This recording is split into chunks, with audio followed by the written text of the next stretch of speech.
2026년 5월 마지막 제주 거룩한 주일 예배를 주님이 일러주신 기도를 함께 드리심으로 예배를 시작합니다. 너희는 이렇게 기도하라.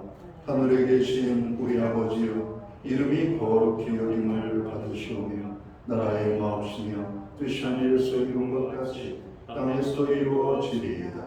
오늘날 우리에게 일용할 양식을 주옵시고 우리가 우리에게 죄 지은 자를 사하여 준 것 같이 우리의 죄를 사하여 주옵시고 우리를 시험에 들게 하지 마옵시고 다만 악에서 구하옵소서. 대개 나라와 권세와 영광이 아버지께 영원히 있사옵나이다. 아멘. 주보에 있는 찬양으로 주님 앞에 나갑니다. 찬양하세 찬양하세 와 함께 소리 높여 찬양 드리세. 오늘 이 고백으로 나아가기 원합니다.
교동문 56번 시편 128편 말씀을 한 절씩 교독합니다.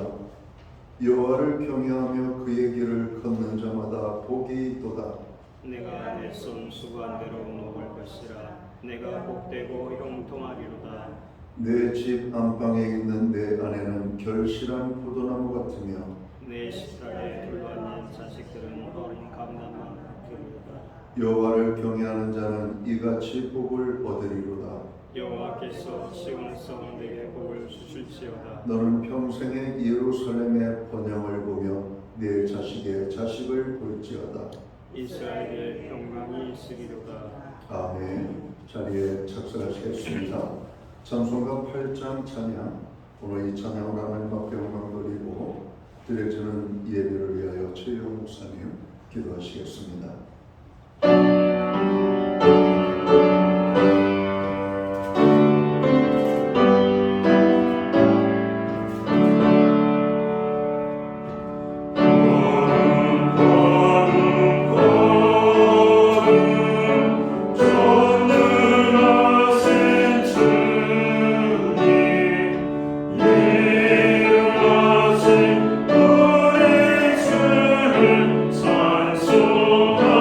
산소합니다.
우리 모두 다 함께 기도하겠습니다.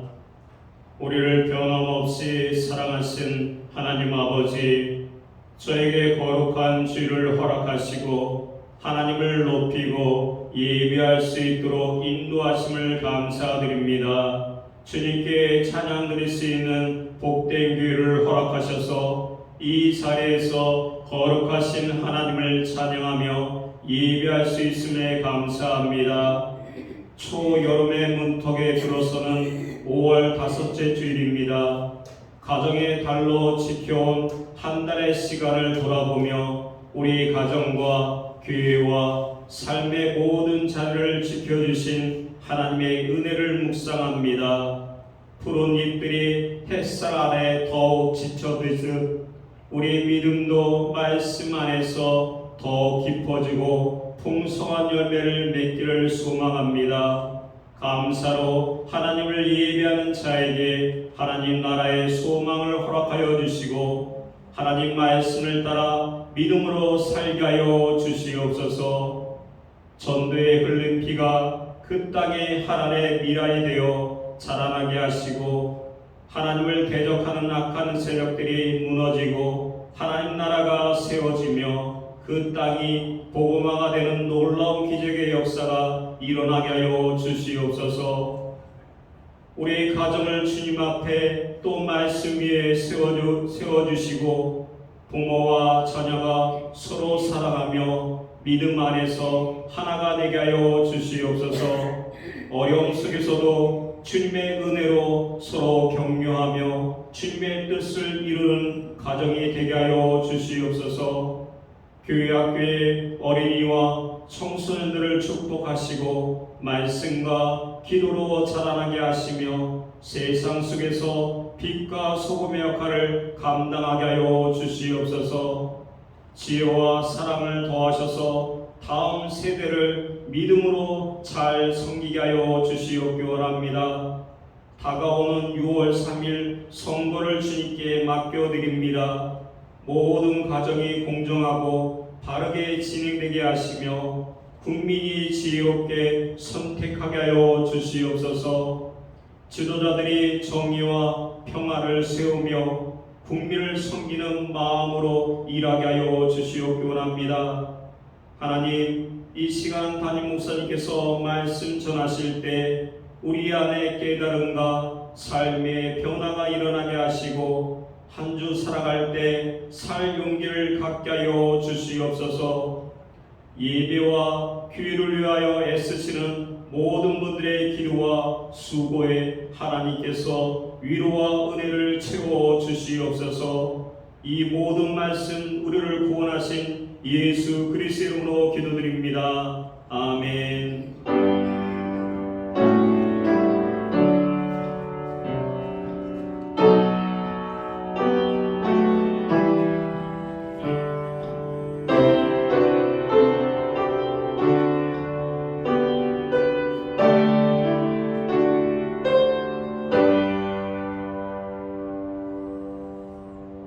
가정의 달 5월 마지막째 주 거룩한 주일에 교회와 성도들에게 주시는 하나님의 말씀입니다. 함께 오실 주의 말씀은 신약성경 326면 골로새서 3장 18절 말씀에서 21절까지의 말씀입니다.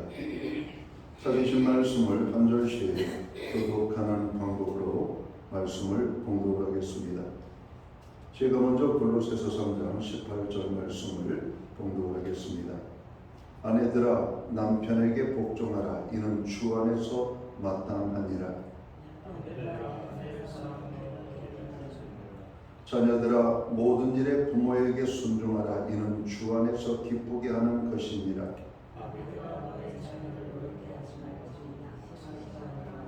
아멘. 찬송가 213장 찬양. 오늘 이 찬양 1절과 4절 찬양으로 하나님 앞에 영광 돌리고 드려진 헌금을 위하여 봉헌기도 드리겠습니다.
드려진 헌물을 위하여 봉헌기도 드리겠습니다.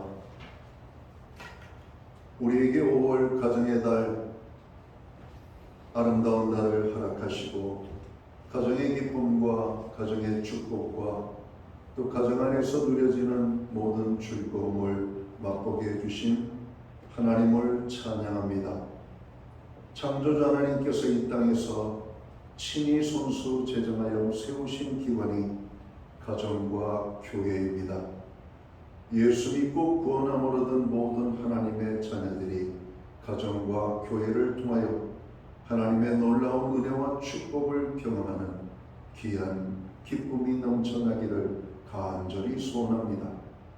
오늘 우리에게 거룩한 주일을 허락하시고 이 날에 주의 전을 향하여 나아가게 하시며 여기 모인 주의 백성들로 거룩하신 하나님의 성호를 찬양하며 경배하며 예배하며 나아가게 하심을 감사합니다.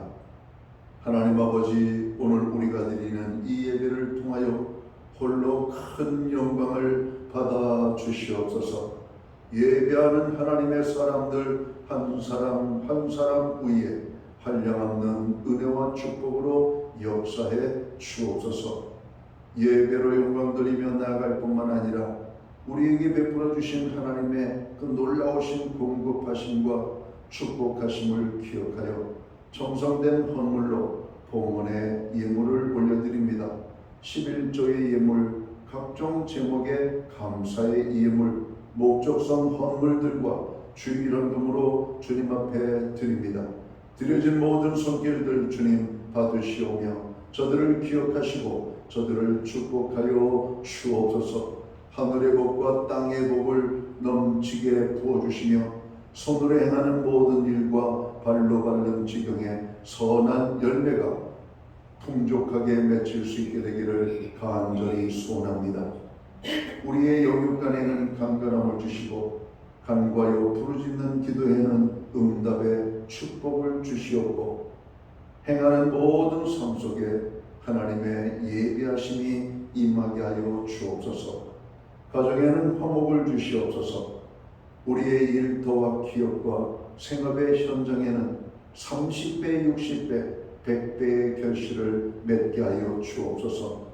선물로 주신 우리의 자녀들의 삶에 하나님 함께 하시고 동행하심으로 인하여서 날마다 기적을 맛보게 하시고 하나님의 능력을 보게 하시며 이 모든 것들이 우리의 입술에 간증으로 고백되어 나타날 수 있도록 주님 축복해 주시기를 간절히 소원합니다.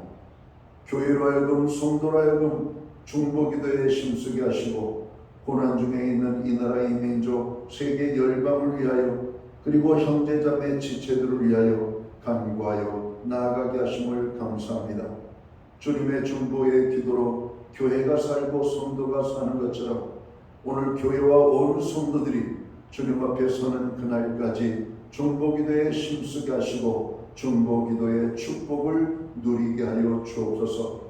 세계 처처에 일어나고 있는 전쟁과 기근과 고난과 전화 억압과 압박을 봅니다. 주님, 이 땅에 고통받는 모든 백성들에게 하나님의 선한 손길이 임하게 되게 하여 주옵소서. 하나님, 특별히 나라와 민족을 위하여 기도할 수밖에 없음을 고백합니다. 뭔가 넉넉한 것처럼 보이지만 뭔가 또한 정말 우리가 불안하고 허전하고 정말 염려가 가득한 이 세상의 모습을 보게 됩니다. 하나님이 하시오니 이 나라 이 민족을 주님의 권능의 손으로 붙잡아 주시옵소서. 하나님, 특별히 고난 중에 있는 백성들을 위로하시고 저들 가운데 새 힘을 허락하여 주옵소서. 특별히 악한 시대에는 의인이 고난을 받고 진실된 자들이 고난을 받는다 말씀했사오니, 오늘도 고난 중에 있는 의인들과 진실된 삶을 살아가는 사람들에게 하나님의 보호하심이 아름답게 임하게 되기를 소원합니다. 우리의 가정을 다시 한번 돌아보며 기도합니다. 여호와를 경외하는 가정, 하나님의 말씀에 순종하는 가정, 하나님의 기쁨을 위하여 쓰여지고 쓰임받기 원하는 우리의 가정들이 되기를 원합니다. 특별히 구원받지 못한 그 이름을 부르며 기도할 때마다 그 이름이 하나님 나라의 생명책에 기록되게 하여 주시옵소서. 하나님, 우리의 가정들이 마지막 때 적으로 세계 선교와 열방을 향한 하나님의 복음 전도의 전초 기지가 되게 하시고, 가정들마다 복의 복을 더하여 주셔서 하나님의 영광을 위하여 쓰임받는 복된 가정들이 되게 하여 주옵소서. 오늘 고난 중에 있는 자들을 주님 기억하여 주시옵고 주님의 손길로 저들을 어루만져 주시옵소서. 우리에게 드릴 수 있는 환경과 믿음으로 드리게 하심을 감사합니다. 드려진 헌물이 사용되는 곳들마다 주님의 영광이 나타나고 하나님의 나라 확장하여 쓰여지며 주의 복음이 땅끝까지 전파되는 일에만 온전히 아름답게 사용되게 하여 주옵소서. 이 시간 바라오고 나오기는 예배로 영광을 돌리며 나아가는 주의 모든 백성들에게 만복의 근원이 되시는 하나님의 축복이 넘치게 임하게 하여 주시옵소서.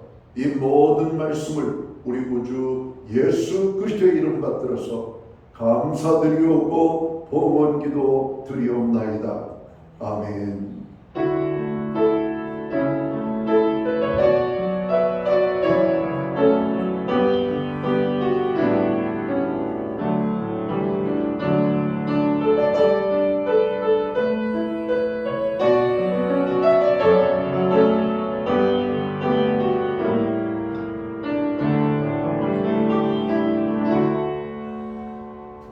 저는 시간 교회를 대신해서 5월 마지막 주 거룩한 주일 예배에 참여하신 모든 교우들을 환영하고 축복합니다. 가정에서 영상으로 예배 함께 참여하는 모든 믿음의 권속들에게 주님의 사랑과 평강으로 문안의 인사를 드립니다. 한 주간에 만나는 반가운 얼굴들입니다. 옆분 또 앞뒤에 계신 분들을 서로 축복하는 사랑의 인사 함께 나누도록 하겠습니다. 반갑습니다. 축복합니다. 주님의 은혜가 함께하는 복된 예배의 자리가 되기를 간절히 소원합니다. 예배 회복이 삶의 회복입니다. 오늘 우리가 힘들고 지치고 힘이 없다고 생각할 때 오늘 우리의 예배의 자리를 돌아볼 수 있기를 간절히 바랍니다. 교회 중보기도에 늘 함께 하시고 여러 가지 많은 기도의 제목으로 함께 중보기도에 동참해 주신 것 감사합니다. 우리의 짧은 중보기도, 우리의 함께하는 그 중보기도에 하나님께서 함께해 주심을 우리는 알아야 될 것입니다. 오늘 중보기도의 풍성의 축복이 교회 가운데 나타나기를 소원합니다. 6월 3일은 지방선거가 있죠.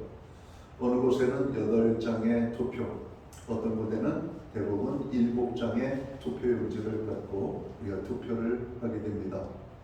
좋은 일꾼들이 나라에 이렇게 세워질 수 있도록 기도 가운데 한 표를 행사하는 교회와 성도들 되어야 되겠습니다.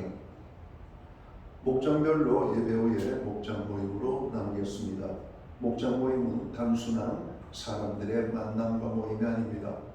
하나님께서 우리의 삶에 구체적으로 어떠한 은혜와 역사를 베풀어 주셨는지를 우리가 경험한 것들을 함께 공유하고 나누고 기도하는 그런 시간들입니다. 특별히 고난 중에 힘든 가운데 있는 지체들을 위하여 우리가 함께 합심하여 기도할 수 있는 축복된 시간이니까 목장 모임을 소홀히 여기지 말고 사랑하고 여러분 사모하여 적극적으로 참여할 수 있게 되기를 간절히 바랍니다.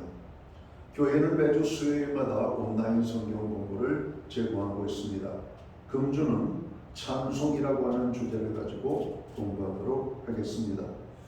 우리가 정말 한 주간에 많은 찬양들을 부르죠. 이 찬송이 도대체 뭘까 하는 그런 의문점을 우리가 한 번쯤은 가져오지 않았을까 생각합니다. 찬송은 세상의 노래와 무엇이 다른가 라고 하는 것도 우리가 또 이 공부를 통해서 알게 될 것입니다. 6월 두 번째 주일은 저희 교회가 설립된 지 44주년을 맞이하는 교회 창립 주일입니다. 교회 창립 주일을 위하여 기도하고 함께 참여해 주시면 고맙겠습니다. 기타 다른 교회 소식은 주보를 참고해 주시고 그럼 기도할 때마다 교회와 함께 기도하시는 여러분들이 되시기를 간절히 부탁을 드립니다. 오늘 우리는 신약성경 골로새서 3장 18절에서 21절까지의 말씀을 봉독을 했습니다. 이 말씀을 중심으로 행복한 가정을 이루려면 이라는 주제를 가지고 함께 은혜의 말씀을 나누고자 합니다. 5월 가정의 달 마지막 날을 우리는 주일로 보내고 있습니다. 바라기는 이 땅의 가정들이 모두가 행복한 가정이 되기를 주님의 이름으로 축원합니다. 특별히 고난 중에 어둠 중에 있는 가정들이 가정의 달을 통해서 다시 한번 하나님의 은혜를 구하고 가정들이 회복되기를 여러분 축복합니다. 가정의 행복을 많은 사람들은 외적인 요소에서 찾는 것을 볼 수 있습니다. 그래서 남편은 돈을 잘 벌어오고 아내는 살림을 잘하고 아이들은 정으로 정상적으로 무럭무럭 잘 자랄 뿐만 아니라 공부를 잘하면 행복한 가정이 될 줄로 생각합니다. 제 주변에 남편 돈 잘 벌고 아내가 살림 잘하고 아이들 공부 잘하고 잘 자란 가정이 행복하지 못한 가정도 제가 보는 경우가 있습니다. 외적인 요소가 충족이 되는 것은 하나의 조건이지 그것이 행복한 가정을 만드는 절대적인 필수는 아님을 우리는 알게 됩니다. 가난하고도 행복한 가정을 봅니다. 아이들이 특별하게 뛰어나지 않고 공부를 그렇게 잘하지 못해도 행복한 가정을 볼 수가 있기 때문에 그렇습니다. 그리고 가정의 살림이 넉넉해져서 좋은 집과 좋은 차, 좋은 환경에서 여러분 살게 되면 더욱 행복한 가정이 될 줄로 압니다. 그래서 오늘 현대인들은 더 좋은 집과 더 좋은 차, 더 좋은 환경 속에서 가정의 행복을 꿈꾸면서 현재 누려야 될 행복을 포기하고 미래적인 것으로만 여러분 생각하는 사람들이 여러분 발생되고 있는 것은 아닌지 모르겠습니다. 행복은 지금 누려야 됩니다. 지금 행복해야만 합니다. 어떤 조건이 우리에게 행복을 가져다 주는 것이 아님을 우리는 잘 알아야 할 것입니다. 가정의 참된 행복은 외적인 것도 중요할 수도 있겠지만 더 중요한 것은 내적인 요소에서 찾아온다라고 하는 것이죠. 가족들 사이에 돈독한 관계에서 행복이 온다라고 말합니다. 비록 가족 한 사람 한 사람이 정으로 세상적으로 내세울 것이 없어도 가정의 살림 형편이 보잘것 없어도 가족들이 서로 사랑하며 친밀한 관계를 이룰 때 그 가정은 행복한 가정이라 말할 수 있을 것입니다. 그러면 가족들이 좋은 관계를 이루기 위하여 그래서 행복한 가정을 이루기 위하여 우리가 해야 될 것을 오늘 본문 속에서 우리가 함께 찾기를 원합니다. 오늘 본문은 주 안에서 세워지는 가정이 되라고 말씀하고 있습니다. 오늘 성경 말씀 속에서 20절에 보면 이는 주 안에서 이렇게 말씀합니다. 우리의 삶에 하나님께서 주시고자 원하시는 귀한 축복들이 어디에서 일어나는가? 주님 안에. 제가 오늘 헌금 기도를 하면서도 하나님께서 우리에게 주신 기관이 두 개가 있다고 했죠. 하나는 교회요, 하나는 가정입니다. 하나님께서 아담과 하와를 부르시고 친히 중매하셨을 뿐만 아니라 결혼 주례를 하셨어요. 그리고 그들에게 생육하고 충만하며 정말 하나님의 놀라운 축복과 땅의 축복을 누리며 세상을 정으로 경영하는 자들이 되라고 축복하신 하나님의 모습을 봅니다.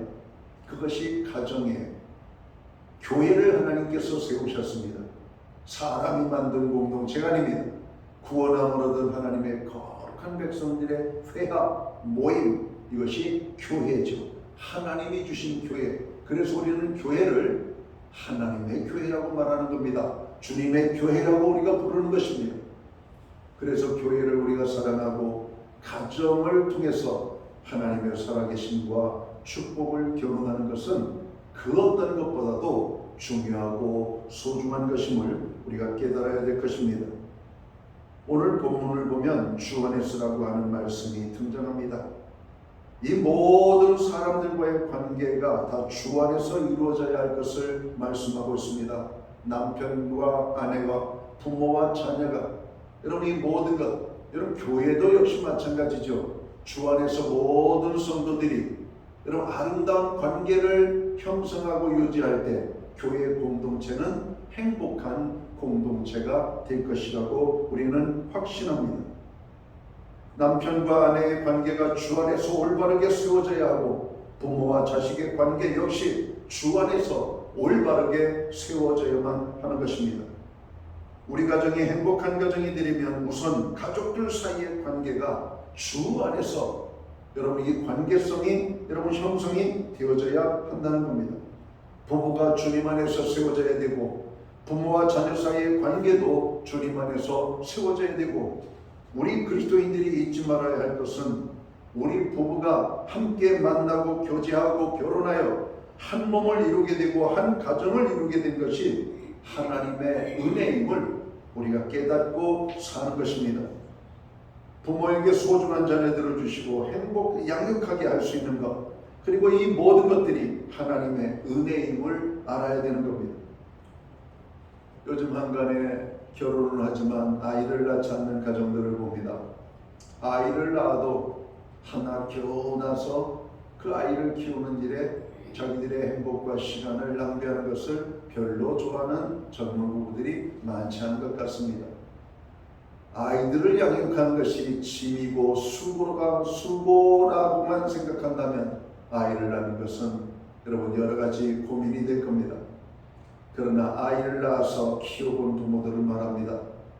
자식을 낳고 키워봐야 이런 가정이 어떤 것인지를 알고 가족이 어떤 것인지를 알고 자녀를 통해서 누리는 기쁨이 하나님으로부터 누리는 이런 기쁨과 유사함을 우리가 볼 수 있기 때문입니다. 우리가 하나님을 사랑하듯 자녀를 사랑하여 그 자녀들을 귀하게 양육할 때 그 행복감이라고 하는 것은 이루 말할 수 없는 겁니다. 농부가 식물을 정성껏 가꿀 때 그 식물이 농부의 기대대로 아름답게 자라가고 꽃을 피우고 열매를 맺고 여러분 결실하는 모습을 보면 행복감이 넘치는 것처럼 오늘 시편의 말씀도 여러분 우리의 자식을 결실한 열매 여러분 많이 맺는 정말 풍요로운 나무와 비교를 하고 있음을 보게 됩니다. 가을의 나무들마다 열매가 가득하게 맺혀 여러분 그들의 빛을 바라고 향기를 바라는 그 과실을 바라보면 여러분 행복하기 그지없습니다. 여러분 늦가을이 되면은 여러분 나뭇잎이 다 떨어지고 빨갛게 익은 여러분 그 감이 주렁주렁 열려 있는 것을 보면 화가 나든가요? 기분이 좋으시든가요? 여러분 내 감나무가 아니고 내 열매가 아니라 할지라도 여러분 남의 집 뒤뜰에 그냥 앞마당에 그리고 길가에 심겨진 감나무에 빨갛게 열매가 맺혀 있는 모습을 보면 여러분이 행복하기 그지없습니다. 열매라고 하는 것이 그러한 기쁨을 주는 것처럼 우리의 가정이 바로 그러한 기쁨을 주는 공동체인 것을 알아야만 합니다. 부부의 관계가 주 안에서 세워지려면 하나님께 대한 감사함이 있어야 됩니다. 아내를 주신 하나님께 감사하고 남편을 주신 하나님께 감사하고 그리고 부모와 자녀의 관계가 주 안에서 세워지기 위하여서도 역시 서로에 대한 감사가 있어야 됨을 말씀합니다. 우리에게 부모를 주신 하나님을 감사하고 찬양하고 우리에게 이렇게 귀한 자녀들을 함께 주신 하나님께 감사해야만 합니다.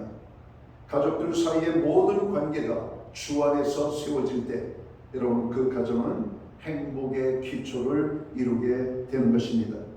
가정의 행복은 가족들을 주신 하나님께 감사하는 데서부터 출발한다라고 저는 가히 말씀을 드리고 싶습니다.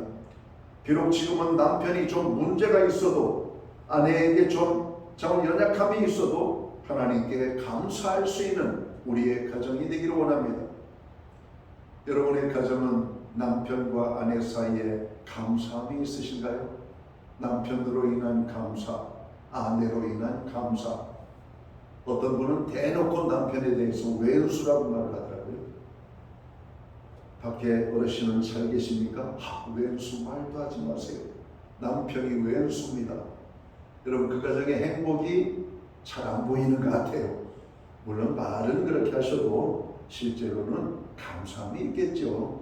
여러분 믿기만 하겠습니까? 안 그렇습니까? 오늘 우리의 대화 속에서 우리의 가정이 행복이 만들어지기도 하고 지옥이 만들어지기도 하는 모습을 우리는 연출할 수가 있게 될 것입니다.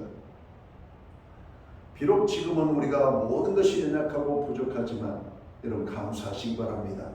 서로에 대한 감사가 넘칠 때 여러분 그 가정은 행복한 가정이 될 수가 있습니다. 남편이 변화되어지고 아내가 변화되어지고 여러분 우리의 자녀들이 변화되어지는 모습들을 우리가 보게 될 것입니다. 감사로 하루를 열고 감사로 하루를 닫는 가정이 되라고 서양의 속담에는 그렇게 말하고 있습니다. 아침에 하루를 열면서 감사, 하루를 닫으면서 감사. 여러분 그 가정이 얼마나 여러분 행복하겠습니까? 물질적으로 많기 때문에 감사가 되는 것은 세상 사람들도 다 아는 감사 아닙니까? 그런 것이 좀 모자라고 부족하다 할지라도 그냥 있는 그 자체로서의 고마움과 감사함을 말하는 것입니다. 어버이날이 되면서 여러 가지 많은 세상적인 글들이 보이더라고요. 평생의 부모로부터 많은 사랑과 돌봄을 받지 못했고 부모의 건강의 문제로 자녀들이 고생을 했습니다. 그리고 그 부모에 대한 고마움을 잃어버렸습니다. 감사는 생각할 수가 없는 것이었습니다. 그 부모가 세상을 떠나고 자녀들의 곁을 떠났을 때 비로소 그들은 건강하시든 건강하지 않으시든 부모가 이 땅에 존재한다라고 하는 것 자체가 감사라고 하는 사실을 깨닫게 되며 회개했다라고 하는 글을 읽습니다.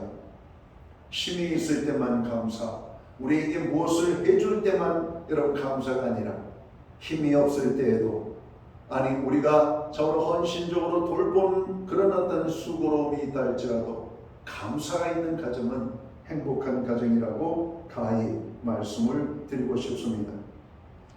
가정의 불행은 가정을 향하여 감사함이 없고 원망하고 불평하고 비난하는 데 있음을 우리는 알아야 합니다. 왜 이런 남편을 만났을까? 왜 이런 아내와 내가 살아야 되는가? 또 얼마를 그렇게 살아가야 하는가? 왜 이런 부모 밑에 태어났는가? 왜 우리 아이들은 다른 아이들 같지 않고 이럴까?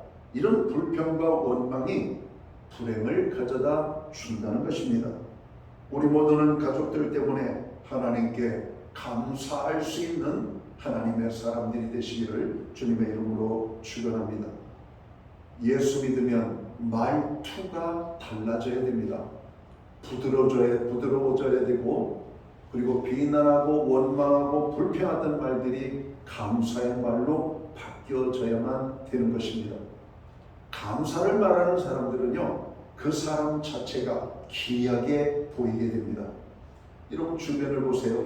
원망하고 불평하고 비난하는 사람들을 보면 사람은 겉모습이 괜찮고 여러분 그럴듯한데 그 사람이 조금 모자라게 보입니다.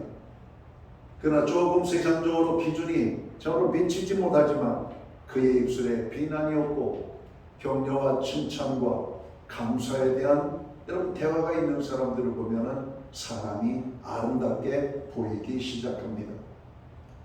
예수 믿고 구원함을 얻은 하나님의 사람들은 먼저 우리의 가정이 행복하기 위하여서는 우리의 말이 달라져야 될 것을 여러분 말씀하고 있습니다. 자, 가족들이 좋은 관계를 이루고 행복한 가정이 되기 위해서는 우리가 어떻게 해야 되는가? 오늘 성경의 말씀은 서로에 대한 존경심을 가지고 삶을 살으라고 말씀합니다. 남편들이 아내를 향하여, 아내들이 남편을 향하여, 부모가 자녀를 향하여, 또 자녀가 부모를 향하여, 아내들은 남편에게 복종하라고 말씀합니다. 그리고 남편들은 아내를 사랑하며 괴롭게 하지 말라고 말씀합니다. 자녀들에게는 모든 일에 부모에게 순종하라고 말씀하고 있습니다. 그리고 아비들에게는 자녀를 노엽게 하지 말라고 말씀합니다. 그런데 이렇게 하려면 먼저 우리에게 있어야 될 것이 있음을 말씀하죠. 그것은 바로 서로를 존경하는 삶의 환경을 만들으라고 하는 겁니다. 아내가 남편을 존중해야 복종할 수 있습니다. 아내가 남편을 우습게 보는데 어떻게 복종할 수가 있겠습니까? 남편도 아내를 존중해야 사랑하며 괴롭게 하지 않을 수가 있습니다. 남편이 아내를 함부로 생각하는데 어찌 그 아내를 사랑할 수가 있겠습니까?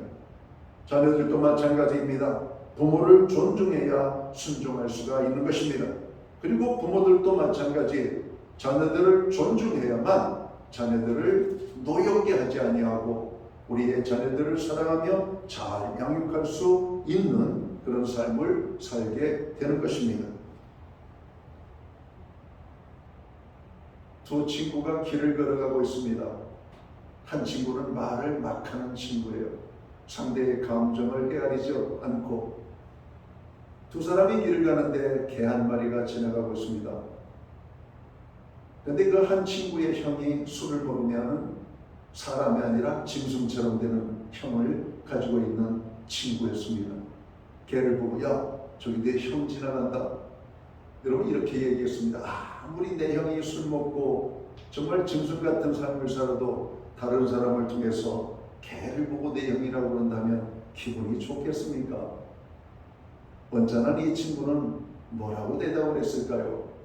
그 개를 보고, 예, 개통여보님 안녕하세요, 이렇게 기도했대요. 여러분 어떻습니까? 가는 말이 고와야 오는 말이 고운 것입니다. 개를 보고 내 형이라고 말하고 있고 거기에 좋은 말이 갈 수가 있겠습니까? 그 친구의 아버지가 되는 것이냐, 인사를 했다는 것, 전 멋진 복수를 했다고 생각합니다. 이런 관계에서 무슨 행복감이 있겠습니까? 이런 친구라면 빨리 헤어지는 것이 좋지 않겠습니까? 세월이 간다고 나쁜 친구가 좋은 친구가 될 수가 있을까요? 그렇지 않아요. 말을 함부로 하는 것은 친구뿐만 아니라 가족들도 마찬가지입니다. 오늘 우리의 가정에 충분히 행복해야 될 조건과 이유가 넘침에도 불구하고 행복하지 못하고 불행하다면 가족들 간에 나누는 대화의 말투를 한번 점검해 볼 수 있게 되기를 주님의 이름으로 축원합니다. 정치인들의 말 한마디가 웃음의 관계를 화나는 관계로 만들 수가 있습니다. 국가 간의 외교도 마찬가지죠. 가는 말이 고와야 오는 말이 고운데 우리가 말을 함부로 말할 때 국가 간에 전쟁이 일어났던 것들을 우리는 과거 세계사를 통해서 보게 됩니다. 기분 나쁘게 뱉은 말 한마디가 전쟁으로 되고 기분 나쁘게 뱉은 말 한마디 때문에 감정 싸움이 되고 며칠 전 뉴스에는 기분 나쁘게 말을 했다고 사람을 칼로 찔러 죽인 사건이 있었습니다. 말 한마디로 천냥빚을 갚는다 하는 속담이 있습니다. 우리의 가정이 불행한 것은 부부지간에 나누는 말투에서 우리가 찾아보면 어떨까요? 부모와 자녀 간의 말투에서 찾아보면 어떨까요? 이런 우리의 가정들이 큰 것 때문에 어려움을 당하거나 고통을 당하지 않습니다. 우리는 작은 것을 통해서 감사하고 내가 먼저 상대방을 여러분 존중하는 마음을 가져야 됩니다. 성경의 교훈이 그것 아닙니까? 너희가 대접을 받고자 원하는 대로 너희가 먼저 대접을 하라고 하는 것입니다. 남편을 왕으로 섬길 때 아내는 왕비가 되는 것입니다. 남편을 종으로 여기면 아내는 종년이 되는 것이죠. 종놈과 종년이 되면 행복하겠습니까? 왕과 왕비로 사는 것이 행복하겠습니까? 말에서 달라진 것을 깨달아야만 할 것입니다. 인터넷에 떠도는 이야기를 제가 본 적이 있습니다. 은퇴한 남편을 바라보는 아내의 마음이 이렇답니다. 집에 두면 근심덩어리, 데리고 나가면 짐덩어리, 마주 앉으면 왼수덩어리, 혼자 내보내면 사고덩어리, 며느리에게 맡기면 구박덩어리. 과연 우리의 남자들을 이렇게 마음속으로 생각하고 부부의 행복을 논할 수가 있겠습니까? 이런 모습을 우리는 우프다라고 표현할 수가 있습니다. 우프다. 요즘 젊은이들은 말을 줄여서 쓰죠. 우프다. 웃기기도 하고 슬픈 모습입니다. 또 이 말이 또 틀린 말도 아니에요. 돈을 벌기 위하여 경제 활동을 하지 않는 남편들 보면은 어떻게 해야 될지 참 이렇게 답답할 때가 있습니다.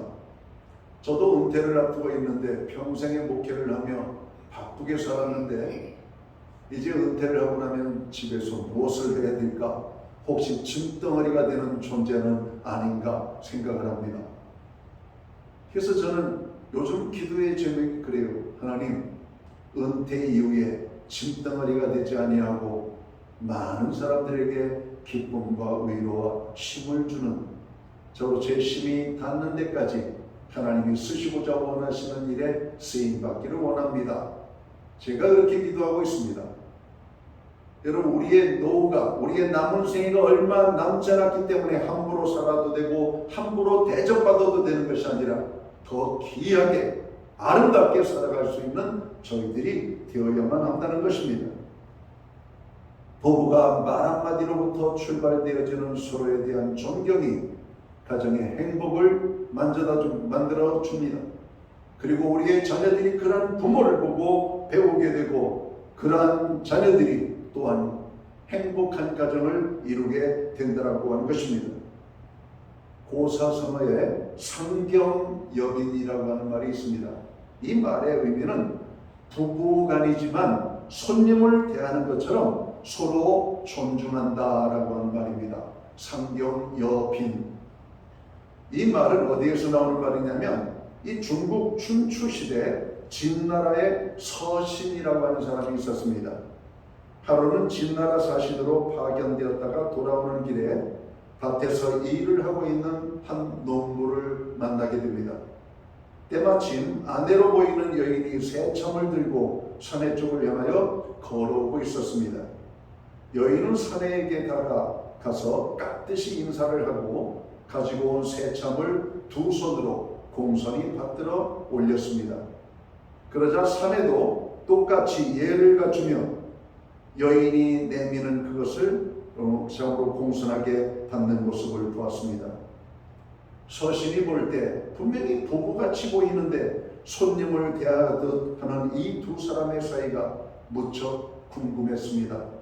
서신은 다가가서 그들에게 인사를 하며 물었습니다. 나는 서신이라고 하는 사람인데 이곳을 지나다가 오늘 두 사람을 보았습니다. 당신들은 어떤 사람들입니까? 누구십니까? 어디에 사십니까? 이렇게 질문을 했어요. 소인은 극결이라고 하는 사람입니다. 그리고 이 여인은 저의 아내가 됩니다. 보시다시피 이곳에서 농사를 지으며 조용히 살고 있는 촌부입니다. 이렇게 대답을 했습니다. 진나라 사신 서신은 돌아가는 길에 이 극결이라고 하는 이 남자를 데리고 여러분 왕에게로 여러분 찾아갑니다. 그리고 이 왕에게 이 극결을 여러분 나라의 인재로 등용해 줄 것을 청구했다는 겁니다. 그러면서 이 극결을 청구하는 이유를 이렇게 말했다는 것이죠. 극결 부부가 서로 극진히 공경하는 모습을 제 눈으로 보았습니다. 이런 사람이 백성을 덕으로 다스릴 것이고 왕께는 물론이요 나라의 강성과 안녕에 큰 도움이 될 것입니다. 여러분, 상경여빈, 오늘 우리의 가정이 행복하려면 여러분 부부지만 귀한 손님을 대하는 것처럼 우리가 마음을 다하여 섬긴다면 여러분 이 가정이 얼마나 아름답겠습니까? 아내의 극진한 남편의 섬김이 이 급격이라고 하는 사람을 나라에 여러분 정말 녹을 먹는 큰 벼슬을 얻게 되는 축복을 가져다 준 것입니다. 가정이 행복하려면 가족 간의 존중이 필요합니다. 부부가 서로를 존중할 때 행복한 부부가 될 수가 있습니다. 부모와 자식도 마찬가지입니다. 서로의 마음 깊이 존중할 때 그 가정은 행복한 가정이 되는 것입니다. 우리의 가정이 행복하지 못한 것은 무엇가 모자라고 부족해서가 아니라 서로에 대한 존경심이 없어서 그런 것은 아닌지 한번 돌아볼 수 있게 되기를 주님의 이름으로 축원합니다. 참 마지막으로 우리가 가정의 행복을 이루기 위하여 좋은 관계를 이루기 위해서 어떻게 해야 되는가? 사랑의 헌신이 있어야 할 것을 말씀합니다. 아내가 남편에게 복종하기란 결코 말처럼 쉽지 않습니다. 또한 남편도 아내를 여러분 괴롭게 하지 않고 사랑하는 것이 여러분 결코 쉬운 것은 아닙니다. 자녀를 사랑하는 것도 여러분 쉬운 일이 아니죠. 왜? 날마다 사랑받을 짓만 하는 자녀들이 아니라 그렇지 않을 경우들이 많고 이런 많이 볼 수 있기 때문에 그런 것입니다. 자, 그렇기 때문에 행복한 가정이 되고 서로가 존중하고 서로가 섬기고 높이는 이런 삶을 살기 위해서는 사랑의 희생이 필요함을 말씀하고 있는 것이죠. 아내가 남편에게 복종한다는 것은 그 자체로 남편에 대한 희생이요 헌신입니다. 남편이 아내를 사랑하는 것도 그 자체로 아내에 대한 헌신임을 우리가 알아야 할 것입니다. 자녀들이 부모께 순종하는 일 역시 그 자체로 부모님께 대한 헌신입니다. 저절로 효도가 되고 저절로 부모에게 잘하는 사람은 없을 겁니다. 그 마음의 다짐과 또 마음가짐과 또 그런 결단이 의지적으로 우리의 마음속에 일어날 때 부모에 대한 효가 발효될 수 있기 때문에 그렇습니다. 저는 시골에서 이렇게 방학이 되고 저렇게 지낼 때에는 우리 어른들에 대한 고마움을 가지고 있었습니다. 그리고 이렇게 방학을 보내다가 다시 공부하기 위해서 도시로 떠날 때고 저희 아버지가 꼭 용돈을 주세요. 가서 돈이 없으면 힘들으니까 가지고 필요할 때 써라. 그리고 모자라면 언제든지 얘기하라고. 얘기하면 안 주시는데 그 말씀이라도 예쁘게 하시고 언제라도 얘기하면 되죠. 전 저희 아버지를 떠날 때 항상 저희 아버지 앞에 큰 절을 올리고 왔습니다. 요즘 자녀들한테 큰 절받기 어렵죠. 근데 제 마음에 다짐이 있었어요. 무슨 다짐인가? 우리 아버지에게 내가 할 수 있는 것이 뭘까? 나는 뭐 돈도 벌 수 없고 힘도 없고 어린 나이에 부모를 기쁘게 하는 게 뭘까? 여러분, 부모에게 효를 다하는 것, 정성을 다하고 존경한다는 의미가 뭘까? 우리 하나님께는 예배입니다. 살아계신 부모님에게는 큰 절을 해야 되겠다라고 하는 다짐을 했습니다. 아버지 앞에 떠나면서 항상 큰 절을 합니다. 큰 절을 하고 떠나요. 유일하게 아마 저희 자녀들 가운데 제가 아버지한테 여러분 큰 절을 했습니다. 백지가 떠돌아오면 아버지 앞에 큰 절이고 아버지 잘 다녀왔습니다. 갈 때도 아버지 잘 가서 열심히 하겠습니다. 여러분 아버지가 좋아하시더라고요. 여러분 기뻐하시더라고요. 큰 절. 여러분 그 이상하지만 시작이 어렵지 한번 시작하면 편안함. 저희 부부지간에는요 신혼여행을 떠나고 갔다 이제 어른들 앞에 인사했는데 어른들이 이러더라고요. 야 너희들 서로 뭐라고 부르냐? 요즘 젊은이들은 이름을 부르고 또 여러 가지 애칭들을 부르는데 저희 그냥 이렇게 불러요. 그러니까 야 이제는 결혼했으니까 여보 당신이라고 하는 말을 쓰라는 겁니다. 어린 나이에 여보 당신한테 이게 얼마나 웃겨요. 근데 어른 앞에서 한번 여보라고 했더니 여러분 그 다음에 쓰는 거는 쉽더라고요. 지금까지도 여보입니다. 그게 안 되는 집이 있더니 안 되는 거예요. 어른들이 시키는 겁니다. 물론 저는 술을 안 먹지만 옛날 어른들이 그러잖아요. 주도를 배우는 것은 부모 앞에서 배우라고. 이상하게 술을 배우다 보니까 한국의 젊은이들 잘 어울리고 잘 놀기도 하지만 술버릇이 조금 나쁜 것 같습니다. 옛날에는 어른들이 주는 홀짝 술을 먹으면서 술을 배웠던 걸 봅니다. 한국의 문화는 술잔을 들면 자기보다 높거나 나이가 많은 사람 앞에서 맞잔을 들지 않지요. 고개를 옆으로 돌려서 겸손함을 보입니다. 제대로 배운 사람들입니다. 여러분 그렇잖아요. 오늘 우리 사회가, 우리의 가정이 이러한 가정들이 되어야 되지 않을까? 여러분 헌신이 무엇인가? 상대방에 대하여 우리가 고난을 여러분 감당하기를 원한다는 것이죠. 남편은 가정을 위하여, 아내를 위하여, 자녀를 위하여, 또 아내는 남편을 위하여, 자녀를 위하여, 가정을 위하여 자기들이 져야 될 짐이 있고 그 짐을 잘 감당할 때 그 가정이 행복하다라고 하는 것이죠. 오늘 성경적인 헌신은 한마디로 십자가를 지는 것입니다. 예수님께서 우리를 위하여 십자가를 지셨죠. 이것이 우리를 향한 예수님의 희생입니다. 예수님께서는 우리를 사랑하여서 십자가를 지셨습니다. 예수님께서는 십자가를 지실 필요가 없으신 분이셨죠. 십자가를 지시지 않으셔도 되는 분입니다. 그러나 자발적으로 그 십자가를 지셨습니다. 기쁨으로 십자가를 지셨던 것이죠.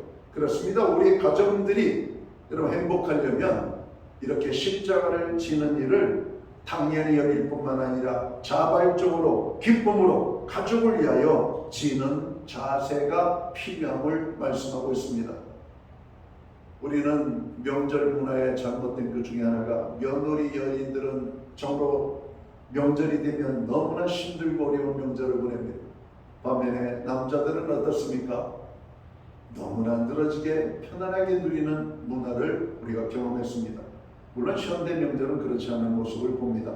남자들도 걷어붙이고 주방에 가서 아내들과 함께 여러분 음식을 만들고 설거지도 하고 여러 가지 많은 일을 합니다. 그런 가정은 보기에도 좋습니다. 행복감이 있습니다. 그러나 여전히 여성 혼자 가정의 짐을, 무거운 짐을, 감당하기 힘든 짐을 져야만 된다면 그것은 말 그대로 억지 춘향이 될 겁니다. 몇몇 사람들은 행복하지만 몇몇 사람들에게는 행복지 못한 가정의 모습들, 이러한 가정은 위태한 가정입니다. 명절 중후군이라고 하는 말이 있다고 그래요. 우리나라에 명절이 끝나고 나면 가정법원이 복잡하다고 합니다. 우리 그만 살아, 이혼해, 갈라서 더 이상 당신하고 못 살아. 당신의 시댁 지긋지긋해, 시금치만 봐도 화가 나. 여러분 시댁에 즐거운 마음으로 명절을 가서 보낸 것처럼 보였는데 그 감정에는 폭탄을 쥐고 여러분 돌아오는 아내들의 모습, 이런 모습을 우리가 볼 수가 있기 때문에 그렇습니다. 누가 시켜서가 아닙니다. 하지 않으면 안 되기 때문에 아닙니다. 자발적으로 기쁨으로 그 십자가를 지는 헌신이 오늘 가족 공동체 모든 사람들에게 있을 때 이런 가정은 행복한 가정이 될 수가 있습니다. 예수님께서 십자가를 지시며 큰 고통을 견디셨습니다. 그 결과 우리에게 구원의 축복이 임했던 것처럼 가족들을 위해 헌신하려면 가족들을 위한 고통을 우리가 견뎌야만 합니다. 육체적인 수고를 담당하고 큰 고통을 이런 감당해야만 합니다. 때로는 견디기 힘든 마음의 고통도 우리가 겪어야만 합니다.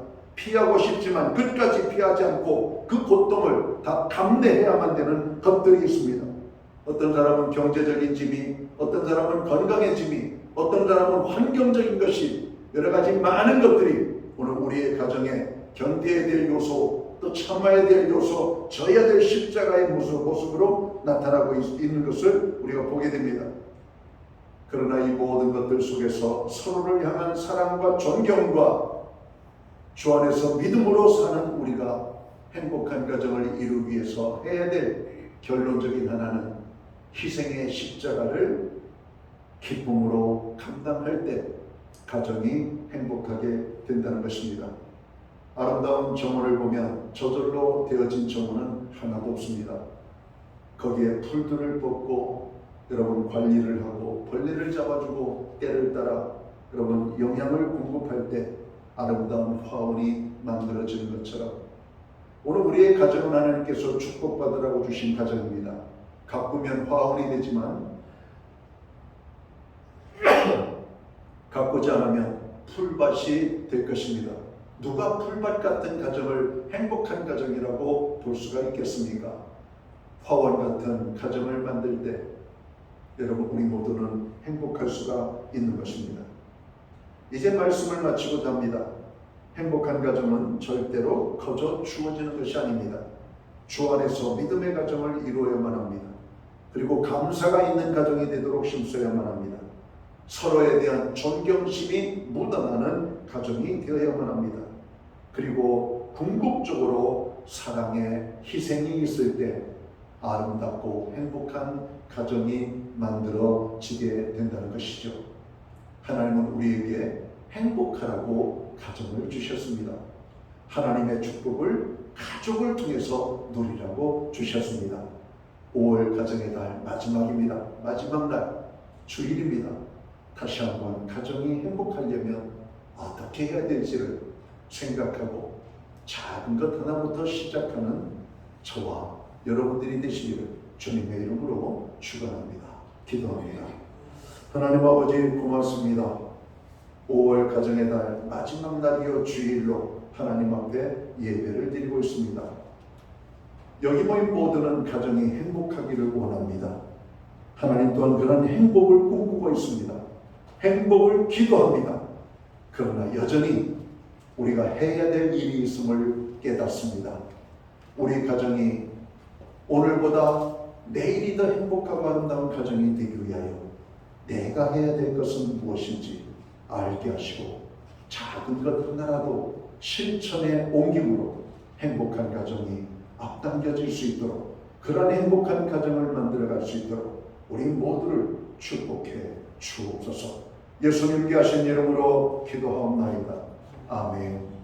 자리에서 다 함께 일어나셔서 찬송가 310장 찬양 1절 찬양 드리고 축도함으로 오늘 예배를 마칩니다.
이제는 교회의 머리가 되시는 예수 그리스도의 크신 은혜와 하나님 아버지의 무한하신 사랑하심과 성령님의 감화 감동 교통하시며 늘 함께하여 주시는 역사가 우리의 가정이 하나님께서 주신 행복의 공동체임을 알고 가정을 위하여 내가 행할 것이 무엇인지를 깨닫고 그 일을 실천하기로 다짐하고 결단하며 예배로 영광을 돌리는 사랑하는 모든 성도들 머리 위에 저들의 가정들 위에 그리고 이 땅에 세우신 교회들 가운데 이제로부터 영원토록 함께하여 주시옵기를 예수님의 이름으로 간절히 축원하옵나이다.